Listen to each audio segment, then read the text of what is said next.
Hey guys, this video is about receiving financial aid for going to school or going back to school. When people think of financial aid, they often think of extra money to buy books and campus parking permits. This is a misconception, however. Financial aid that does not require repayment is meant to supplement your income so that you have time to attend your classes, whether online or off. Those of you familiar with the FAFSA application for financial aid know it can be intimidating. Most people are simply not going to qualify.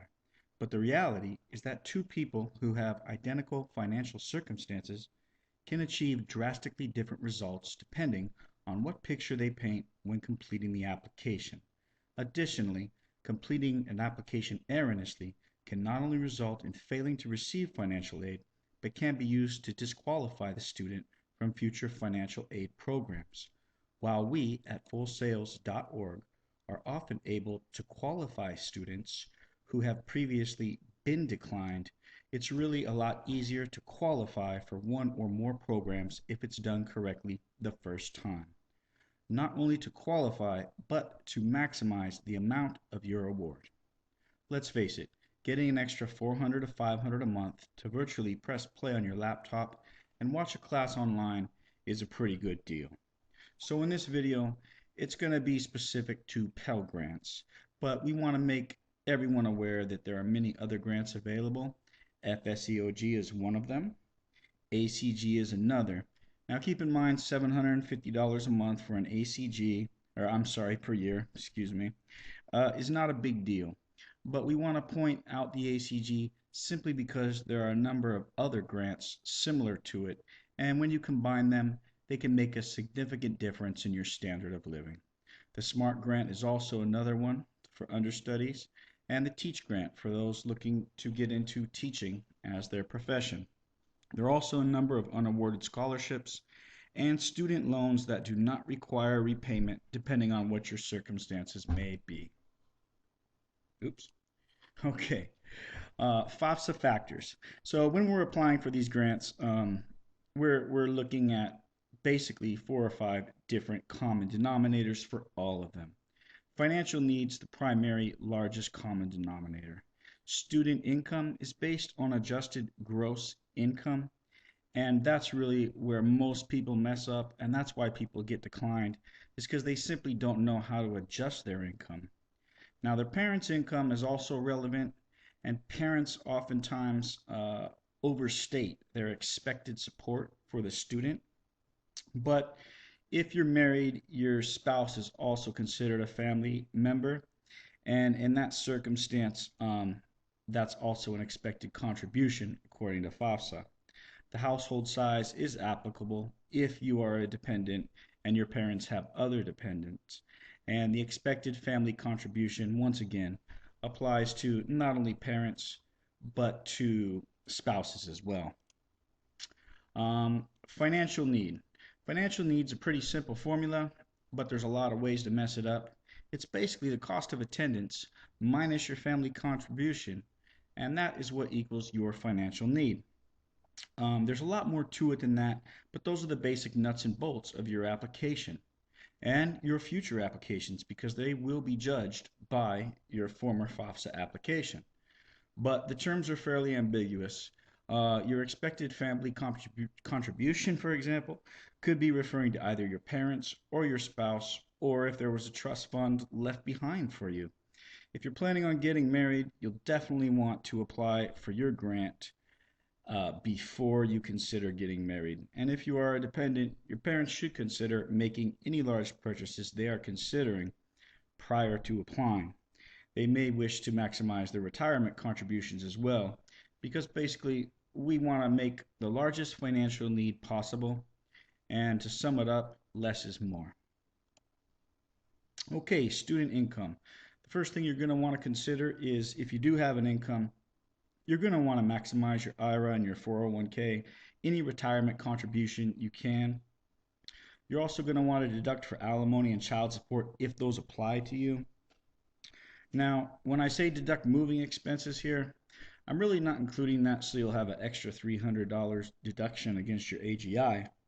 Really, I'm just pointing out to you that there are hundreds of little things like that that really add up to a significant difference and make the difference between getting accepted or declined. So that's definitely going to be something you want to look into. Are little things like moving expenses, and there's just too many of them to mention in this video. You're going to want to deduct your tuition and fees, and you're going to want to deduct your student loans. Now, as far as your parents or spouse are concerned, once again, less is more. They're going to want to purchase their needs prior to applying. And when I say needs, I'm not specifically referring to staples of life. I'm talking about if they're considering purchasing a car or a home. Those are things that they're going to want to do beforehand. They'll also pardon me, want to minimize their capital gains. Um, Hopefully, that's a very good problem to have for most people. I don't know too many people that have that problem, but if they're lucky enough to have that problem, that's what they're going to want to do. They'll also, once again, want to maximize their retirement contributions, and they will not want to use trust funds to hide assets. People do try that. There's things you can get away with, and there's things that you can't. Trust funds are one of those things that you just can't. You'll definitely not want to overestimate your income. And most importantly, and I think it's significant for a lot of people right now, is that you'll want to include any capital loss. There are a lot of people in a lot of dire financial circumstances at this time. A lot of people have been foreclosed upon. Those are definitely things that are going to be factored in, and they're going to want to mention that. Okay, what is the expected family contribution? Well, once again, less is more. And your expected family contribution depends on your dependency status and your marital status. Um, to make it more simple or perhaps more complicated, I'm not sure which. As a general rule, people who file their taxes using the 1040 Easy, 1040A, or the 1040 TEL, generally will qualify for these grants. Basically, I think the lowest common denominator of those three forms of tax filing are that the person makes roughly less than 50 grand a year. I think that's what the deal is approximately. I don't remember offhand. But if you file on one of those forms, or your parents do, or your significant other does, there's a good chance you're going to qualify. Unfortunately, people still fail to qualify even who use those forms, primarily because they don't know how to do their adjusted gross income, and they don't know all the millions, or hundreds, I should say, of little things such as moving expenses that add up to a significant difference in the quality of the application. And while students who currently attend college are pretty much familiar with all the stuff that's available to them, people that are returning to school, 30, 40-year olds who have been laid off and want to do something, are generally pretty much have no idea what's going on, and this video is probably targeted to them more. Let's go on to the next slide. Okay, this is the same as our first slide, but we're going to go over each of these things a little more in depth.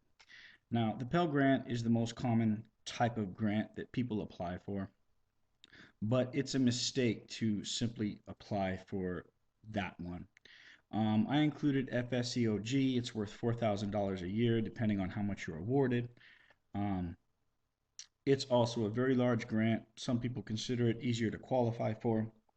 Once again, the ACG, that's included simply to remind people that there are dozens of smaller grants available that you should be aware of, and most people are not aware of them. 750 here, 500 there, 800 there. It adds up. The SMART grant, another $4,000 grant, and TEACH. So unawarded scholarships are another major factor. Hundreds of unawarded scholarships just get fallen by the wayside each and every year, and people should definitely consider applying for them. That's a significant amount of money. It can definitely improve the quality of your life, and it doesn't take more than a week to try and track down the information you need to apply for those. Um, and when we go back to Perkins loans, student loans, things like that, if you're considering traveling, maybe doing some volunteer work, a lot of those loans simply are dissipated. You've compensated through your, I guess, contribution to humanity, And basically, if that's something you're interested in doing, those kind of loans are definitely going to interest you. Whereas normally it's much better to apply for a grant. But there are circumstances where a student loan can be just as rewarding because of the ease of repayment or lack of having to repay at all. Um, at fullsales.org, we're willing to assist any applicants in qualifying for all the financial aid that can be made available to them. Service is free to the public. Don't really know how much traffic's going to be generated from this video, so if it becomes overwhelming, I'll probably take the video down. But go ahead and give us a visit. We will definitely do our best to get your FAFSA applications approved. We'll do our best to make sure you qualify for everything that's relevant to your particular need. And we'll make sure you're well aware of all the things you can do to uh, paint your picture. Once again, people are declined who have identical financial circumstances to others that are approved. And it's simply because the application's pretty much designed to make you fail to qualify. So anyway, thank you for watching, folks. I hope you enjoy the video, and definitely consider getting some help with your stuff, especially since it's free. You owe it to yourself, and this isn't money to buy books and parking permits. This is, an extra $400 or $500 a month for you to improve the quality of your life, really. So once again, I thank you for watching, folks. Visit us at fullsales.org. Let us help you. Free to the public. Thanks again.